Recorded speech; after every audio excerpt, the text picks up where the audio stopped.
Was that transition cool? I bet it was. I got a haircut. Pretty neat. Pretty neat.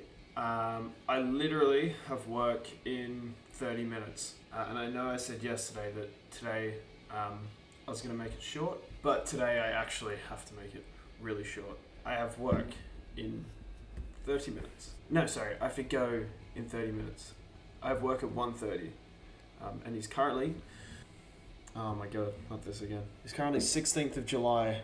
Dude, please. There we go. 16th of July. I know I'm wearing the same shirt that I wore in day one.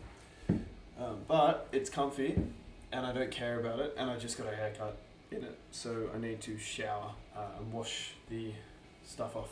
So yeah, that's why I wore it, because it wasn't super clean. I thought today, just as a topic, I might talk about my work a little bit.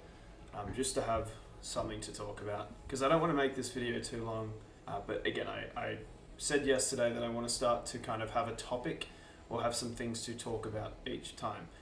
So I'll talk about my job.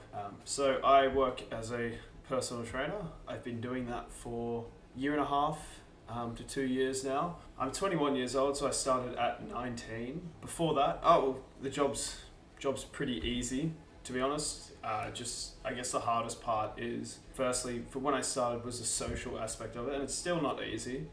Like for example, twice a week I have to take an exercise class, instructor class, and it can have a lot of people in it. And at the beginning, it was very daunting. And some days, like today for example, I have to run a class. Some days where I'm not feeling 100%, you definitely feel it. You definitely feel it. That's one of the harder parts about the job, is it's all social. So 24/7, when you're doing the job, you're dealing with people. So you have those days every now and then where you just feel like, I don't want to do this. But it's another one of those jobs where you can't just call in sick. You don't get paid sick leave, and you can't really call in sick, because then you'd just be messing up someone else's schedule, which isn't fair. So yeah, like, people pay for a service and you need to provide that service, or they're going to go elsewhere. So that's kind of one of the harder parts about the job. I don't live very close either. I'm about depending on the time, during school days at around 3 p.m. when school's finishing. So 3 to 5 p.m. it takes about 30 minutes minimum to get there. But I'm usually starting my morning shifts at around, average 6 a.m. So when I leave the house at about 5:20, and I can get to work in about 15 to 20 minutes by car. So pretty convenient, pretty good.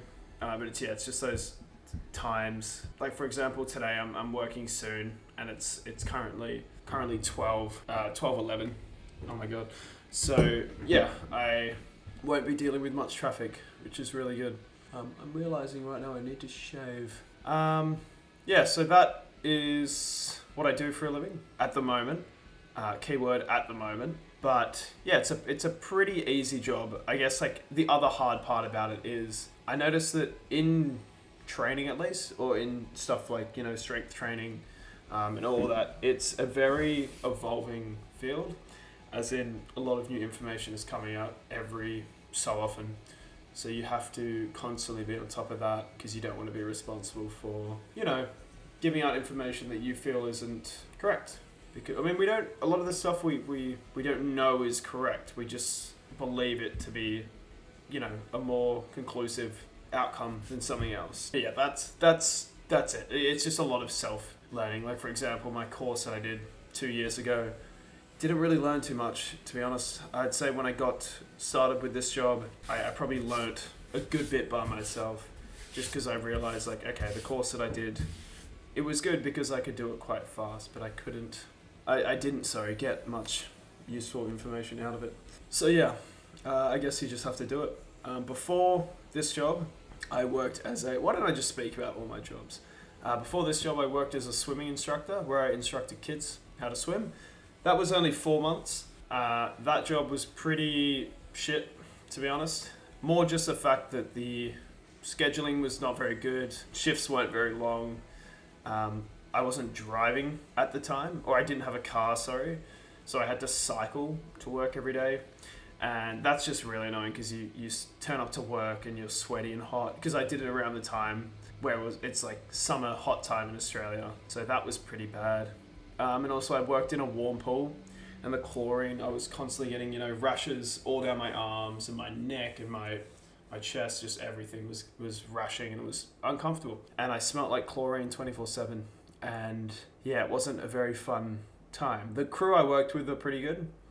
They were quite nice, but yeah, it's just, working with kids isn't too bad. It's just I don't think I could do it for ages. That's the thing. Like I as soon as I worked that job, I really started to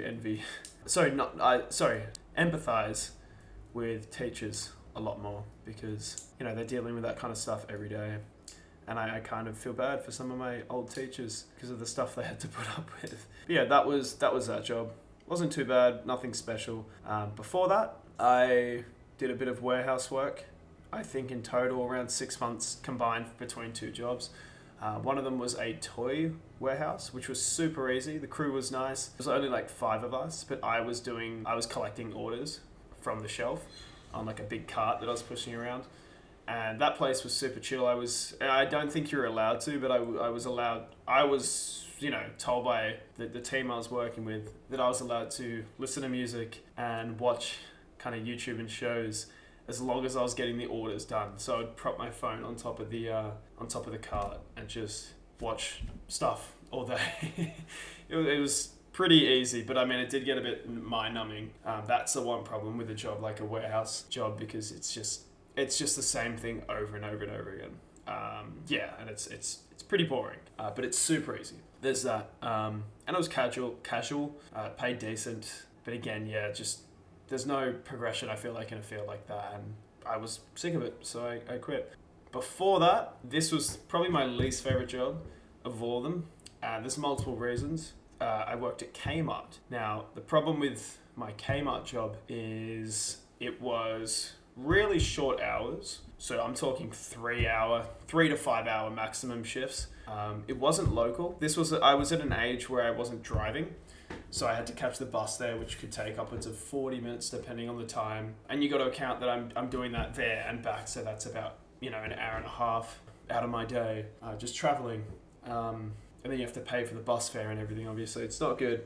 I was getting paid like 20 to 21, I think, Australian dollars an hour, which is really not a lot of money at all. The first thing I was doing there when I first started was wrapping pallets, which was pretty easy, but again, pretty boring. But compare it to what I did before I quit, definitely makes it look like the best job in the world. So before I left, was standing at the door checking receipts. Now that is the most boring thing I've ever done. Surprisingly, one of the more tiring things I've done in my life as well, just still at a door, not moving, is actually, it makes your legs sore, your feet sore, you get tired, you get bored really easily. They put me on door too early as well, because I would have people come into the store and they would essentially ask, where is this? I would have no idea. I would literally just have to tell them, hey, just ask somebody else, because I don't know. Also, scanning the receipts, half the time, I probably shouldn't say this, but half the time I just let people walk out without checking the receipts. It was at a time, I think, where checking receipts wasn't as important. Or it wasn't strict. Like nowadays, if you leave a Kmart, you have to have your receipt. But during this time, it wasn't that important. I only really ever checked big carts that were coming out. But not that I would care too much if people would steal. It didn't matter too much to me. Again, I probably shouldn't say that, but too bad. And that is essentially the history of my work. Here and there, I did some labouring jobs, but that doesn't really count because those were only about a week at a time. The main reason I would do those is because they would pay very well, and it was only for a week, so I wasn't stuck in this job, which was quite good because, money. But the hours were terrible. It would be like a 3 p.m. to 12 a.m. shift, which just sucks in my opinion, because you basically are working when everyone's awake, and then you're sleeping. No, you're working when everyone's asleep, and then you sleep when everyone's awake. So it's not, doesn't really allow for much interactions with other human beings outside of work. But yeah, that is the history of my work. I guess that wasn't really the topic. The topic was just going to be what I do for a living currently. But I thought I would just kind of expand on that a little bit, because then we'd be sitting here for maximum 5 minutes, which isn't a lot of time at all. So yeah, that's day 3 done. If you're still here, thank you very much. I will come with something maybe a bit longer tomorrow. I do have a lot of plans. Tomorrow I'm working 5:45 a.m. And then I'm going climbing in the afternoon, so I'm not sure how much time I'll have. But I'll definitely get something out, but it's more, how good the video will be, or how long it'll be, or how interesting it'll be, and how much I can practice my speaking. Because the longer the video for me, the better, just because it gives me more time I get to spend more time practicing my speech. I will say today, already, I feel like I've said and what to say less, just because I have a topic. Who would have thought that, when you have something to speak about, it makes it a lot easier. Crazy, right? My leg session yesterday was really good as well. Thanks for asking. But yeah, I'll probably head off now. I, again, appreciate you if you're tuning in and watching this and making it this far into the video. But yeah, I'll see you guys for day 4 tomorrow. Ciao.